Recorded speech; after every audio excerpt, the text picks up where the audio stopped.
This is just crazy. All these people, crazy.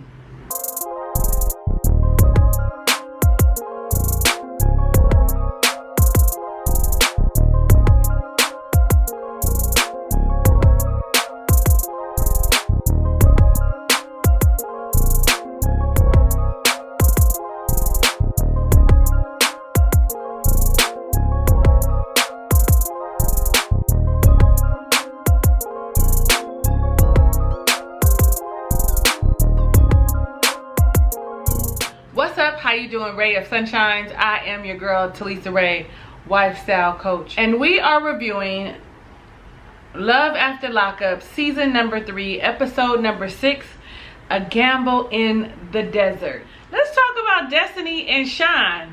Neither one of them probably need to be in Vegas, specifically Destiny, because she is a wild child.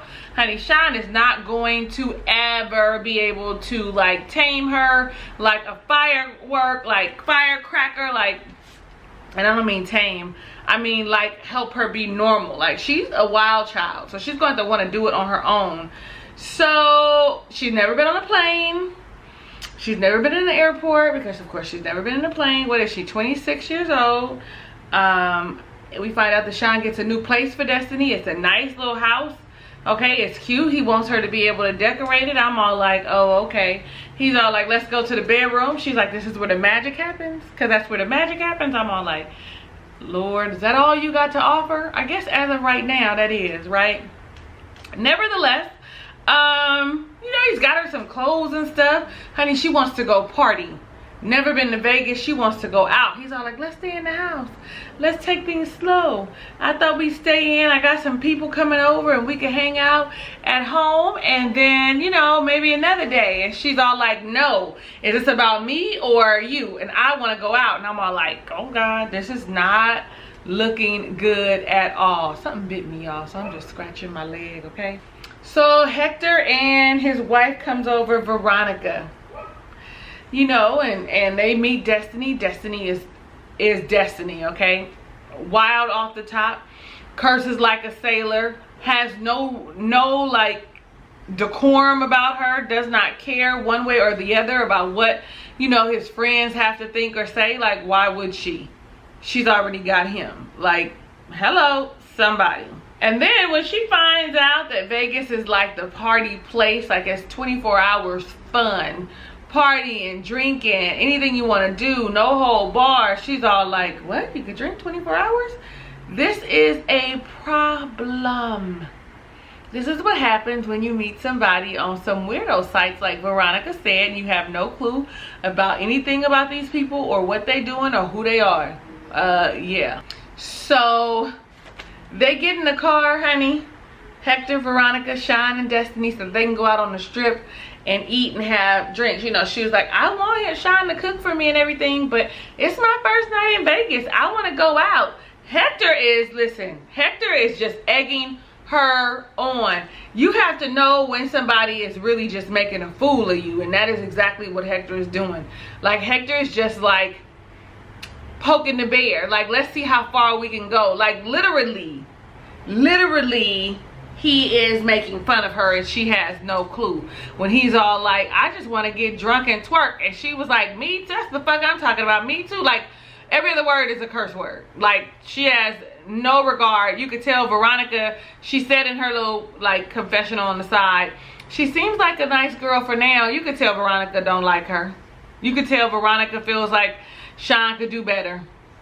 And that Shine is a little stupid too.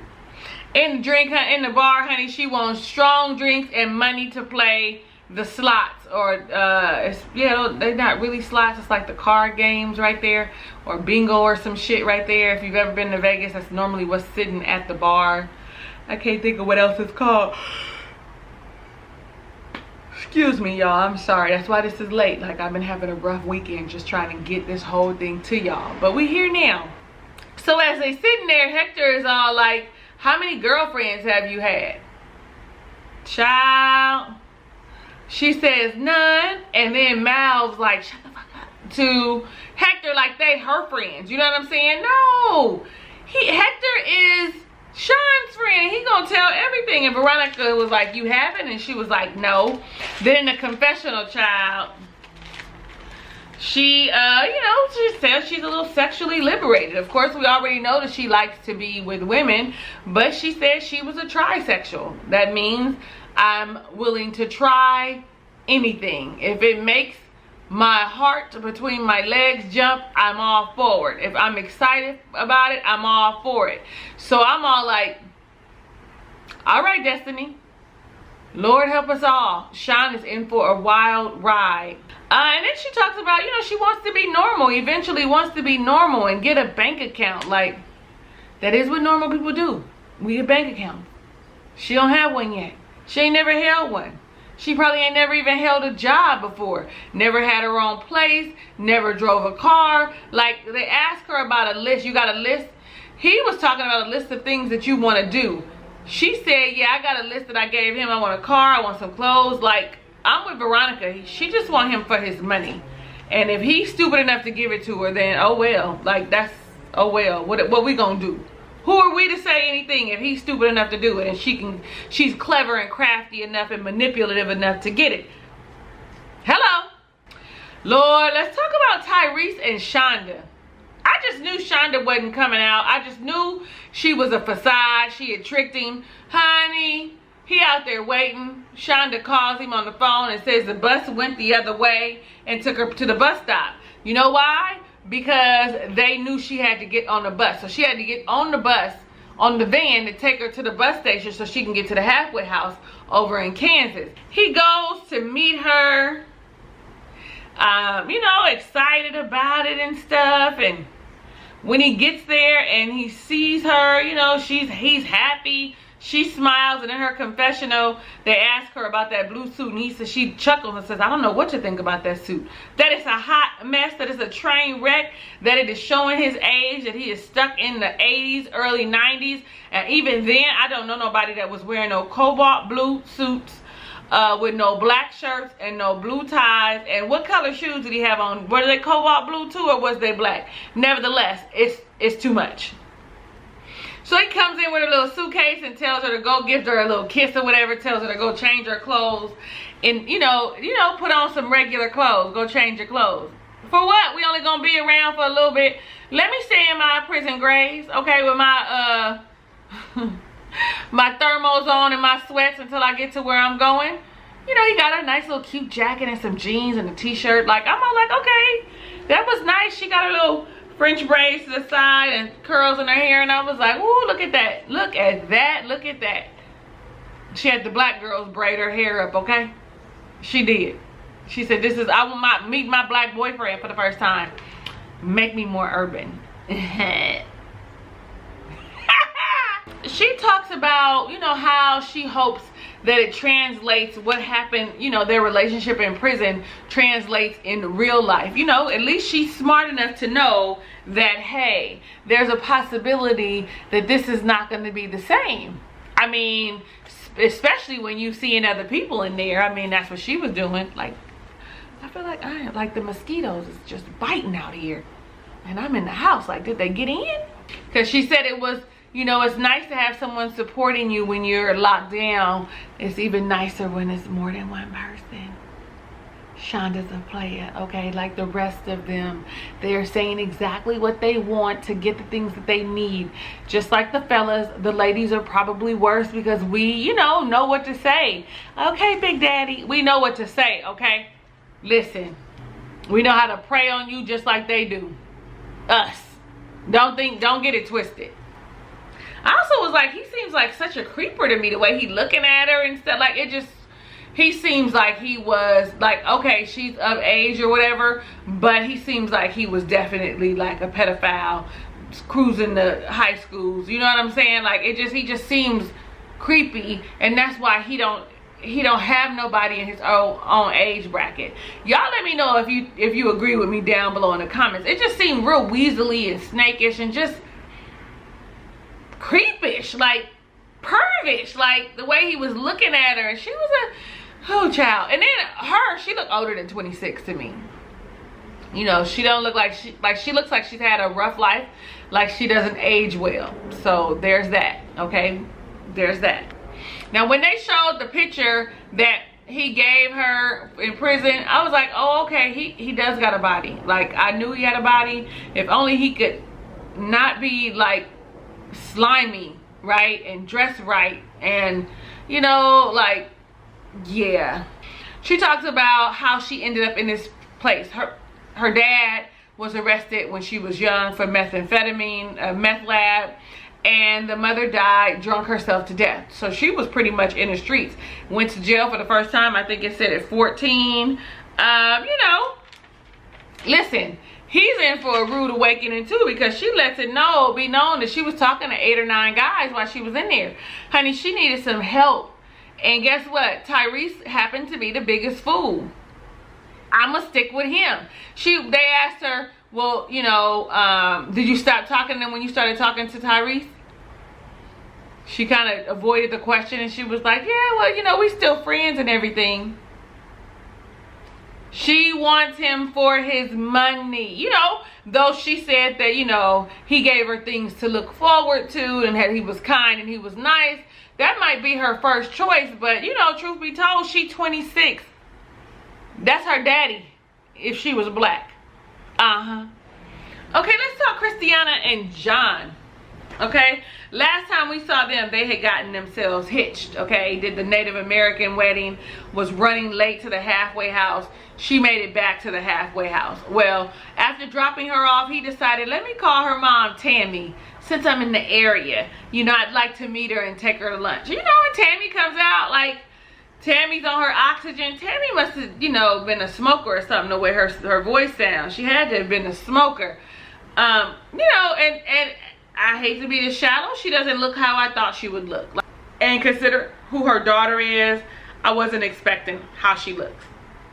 So when they go and they sit down to lunch, let's just get to it. The mom is straight skeptical, like, is the Native American wedding even real? Furthermore, why would you have a Native American wedding and Christiana is Christian? You know, he said, well, we're going to have to talk about that further. So you believe that she's going to adopt your beliefs? That she's going to be part of your religion? I also feel like he shared way too much. Like, you know, yeah, I was in prison before, but the thing that shook me, well, when the mama found out, first off, that they had only been together for 3 months, and had only known him 3 months, and then they got married, mom was shook like the rest of us was shook when we saw that shit. Okay, let's just keep it a band. Then he goes on further to talk about, she asked him, had he ever been married before, and he said, yeah, 4 times. And then, not only that, said, I was married to my first wife and ran off and married her cousin while we were still married. I mean, that's some real backwoods type stuff. I don't think that's things that Native Americans do. The indigenous people. Like, what? That don't sound right. Y'all let me know down below in the comments if this sounds logical to you. Like, this man is so irrational. Is not somebody that thinks things through. He is missing a few screws. We find out why he was in prison, because, you know, that's the thing that bonds him and Christiana, that they both been in prison, and you never forget to hear the sound of the doors and the locking of the doors, etc. And, you know, he can help her navigate, you know, staying out of prison. Well, he was in there, you know, for check fraud, up to $200,000 in written checks, bad checks. The biggest one being $36,000. Somebody explain to me what bank he banked with, because I'm telling you, I ain't never had a bank let anything come past more than you know, they be like overdraft, like it's been a while since I've had an overdraft, but I ain't never, ever. He said 2008, and definitely in 2008 they was like $35. There was not, you could not get away with that. Who he banked with? What? Anyway, we also found out that Christiana had violated her parole, and that's how she ended up back in prison and had to finish her sentence. Because she had decided, you know what, I'm gonna just leave this whole state. This ain't working out for me. We also found out that her drug of choice is crack. Okay? Like, this is gonna be tough for Christiana. Everybody knows, and they're even telling us here in the halfway houses, they're even telling us here on the show that in halfway houses, they have access to drugs have more access to drugs than they do on the street, because the drug dealers is in there with them.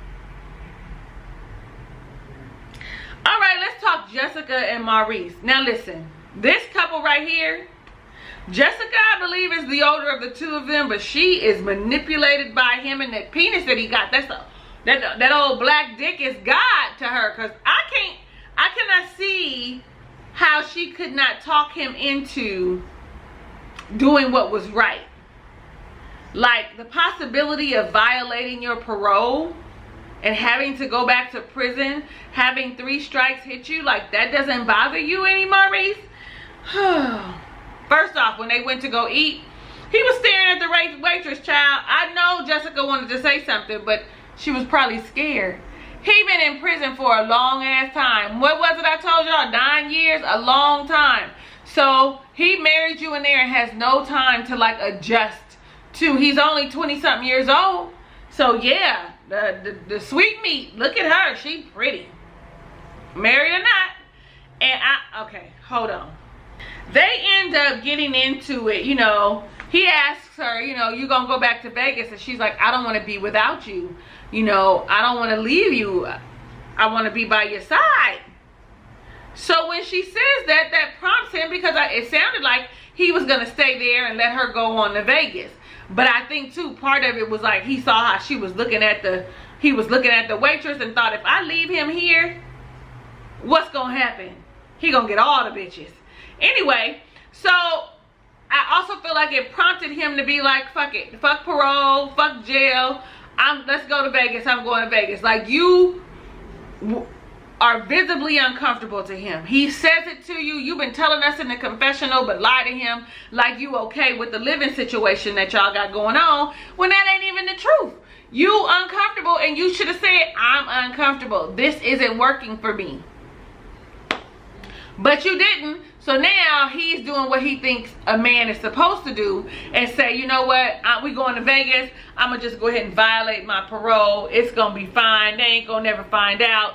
You know, like things that he's not thinking clearly, and she's not helping him. He's all, why you got an attitude? Really? Because you're stupid.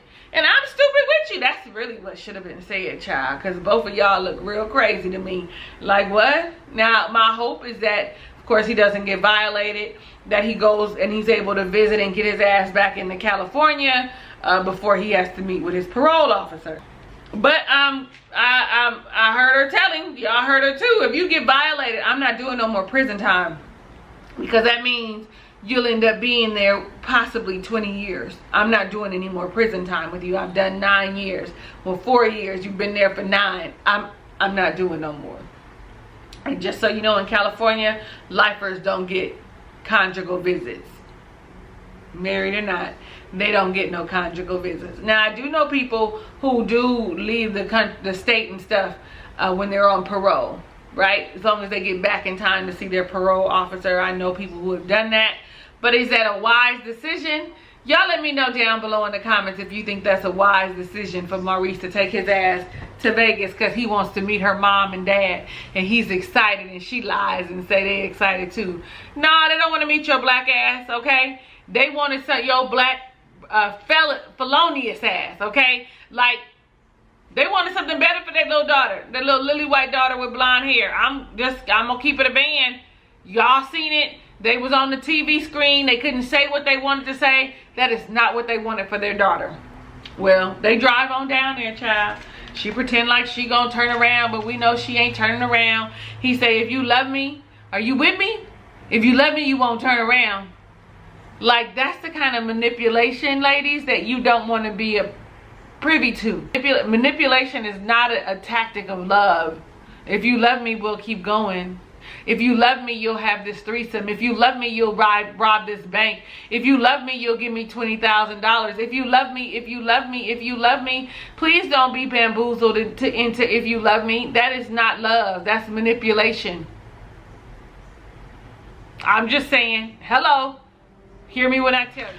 Okay, let's talk Kweilyn and Chevelle. Now, I really like Kweilyn. I think that these two are my favorite couple, and I'm really hopeful for them, that things work out for them. He seems to have like thought about a lot of things and has a good head on his shoulders. Well, when we see them, honey, they wake up from in the morning, he's smiling, she's smiling. He said that shit was amazing last night. I was like, amazing? She was like, yeah, it was good. Evidently, they did it for a long time. She was like, I wasn't expecting it to be that way. I know you wasn't, girl. He went in when he was 17 and he been there 12 years. I know you wasn't expecting that. Who you been practicing with? I'm just playing. I'm just playing. I'm just playing. Because from what I hear, you know, I know a few people who've been in prison. Okay, I know a few people, a few men. And what I hear is that they actually sleep with or are intimate with, romantically intimate with, like, the civil worker, the female civil workers and the female like officers in there. If you got enough swag about you, if you got, you know, if you got the gift of gab, you could probably swing that. I'm just saying. That's what I heard. Okay, I don't know personally. I ain't never worked in no prison, but that's what they say. Okay, I done had several men say that to me, because I be asking questions like, you been there that long? What was you doing? Because we know men have a hard time. Like, what was you doing? One of them was like, you can go some time without sex, Talisa. Like, you just have to mind over matter. But this is another way. These are things that happen other than Pamela. I'm all like, oh, okay. I be wanting to know.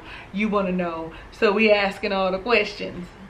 So then they drive and they go to is that her house or is that their mom's house? That her mom's house that they pull up, whatever. So they see Maila, her daughter, who is 3 years old. He's excited. He gets out the car. Listen, out of the mouth of babes. They got a little fish for her. They got a little stuffed animal for her. She goes to hug him and all of that. And she say, why do you smell like that? My one time, I think 3 times. Why do you smell like that?